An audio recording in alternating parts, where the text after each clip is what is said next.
पश्चिमी सिंहभूम की बात करेंगे तो हो समुदाय की संख्या जो है वो काफी है। 1991 में कृष्णा मांडे सिर्फ संथाली के थे, उन्होंने जीत हासिल की थी। उसके बाद अब 2024 में जोभा मांझी जीत हासिल की है। तो क्या हो समुदाय के बीच में जो मैसेज पहुंचाना था, क्या नहीं पहुंचा पाई आप, या फिर जो उन तक जो योजना का लाभ है वो नहीं पहुंच पा रहा था? क्या हुआ जो हो समाज इस बार थोड़े नाराज दिखे आपसे? देखिए, जैसा मैंने कहा कि ये हो समाज की बात नहीं है क्योंकि जिस तरह से जो लोगों को डराया गया, सबसे ज़्यादा यही है कि भाई अब झारखंड मुक्ति मोर्चा का सरकार है तो उस हमारे लोगों को राशन नहीं मिलेगा या हमारे लोगों को और अन्य सुविधाएं जो सरकारी सुविधाएं वो नहीं मिलेंगी, तो वो एक डर कहीं ना कहीं था। और इस वजह से, उस डर के वजह से और जिस तरह से जो दुष्प्रचार किया गया कि भाई ये भारतीय जनता पार्टी जो ये आदिवासियों के हित में नहीं है, ये आदिवासियों का काम नहीं करती है, इस तरह का जो दुष्प्रचार किया गया वो कहीं ना कहीं बहुत ज़्यादा हावी हो गया था। लेकिन ऐसा नहीं है कि हो समाज बिल्कुल ही सभी लोग इस तरह का सोचते हैं। जो बहुत सारे एजुकेटेड लोग हैं वो जानते हैं कि भारतीय जनता पार्टी है जिसने समाज को एक सम्मान दिया है, आदिवासी समाज को एक सम्मान दिया है।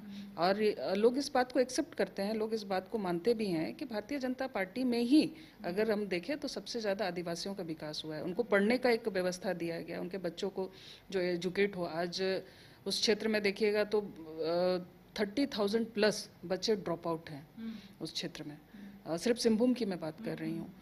और ऐसे में केंद्र सरकार का जो एकलव्य विद्यालय योजना है, तो ये इससे वहाँ के जो बच्चे हैं, जो आदिवासी बच्चे हैं, उनको कहीं ना कहीं एजुकेट करने का, आदिवासी बच्चों को एजुकेट होंगे तो वो अपने अधिकार के लिए जानेंगे, समझेंगे। तो इस तरह की जो कोशिशें हैं वो जानते हैं कि भारतीय जनता पार्टी ने किया है। भारतीय जनता पार्टी ने जिस तरह से आदिवासी समुदाय को जो एक सम्मान दिया, चाहे राष्ट्रपति बना करके हो या अभी उड़ीसा में मुख्यमंत्री बना करके हो, तो ये लोग जान रहे हैं कि और कोई नहीं कर सकता। वो सिर्फ आपको छलने का काम करेंगे, आपसे वोट बैंक लेंगे, चाहे वो कांग्रेस हो, जेएमएम हो, वो आपको सम्मान नहीं दे सकती।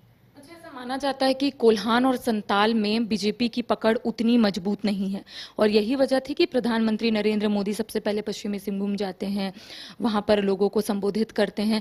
आप भी लोगों से मुलाकात की, क्या आपको ऐसा महसूस हुआ कि सही में कोल्हान में बीजेपी की पकड़ उतनी मजबूत नहीं है? क्या आपको ऐसा लगा कि लोगों के बीच जा रहे हैं तो थोड़ी कठिनाइयों का सामना करना पड़ रहा है लोगों को ये बताने में कि बीजेपी ने किस तरीके से कार्य किया है? देखिए, ऐसा नहीं है। बीजेपी, अगर आप देखेंगे तो एक समय ये भी था कि पूरे कोल्हान में बीजेपी को अच्छी सीटें मिली थी, एक वो भी दौर था। और चाईबासा की अगर हम बात करें तो पूरे छः या पाँचों के पाँचों विधानसभाएं जो थी वो भारतीय जनता पार्टी ने जीती थी।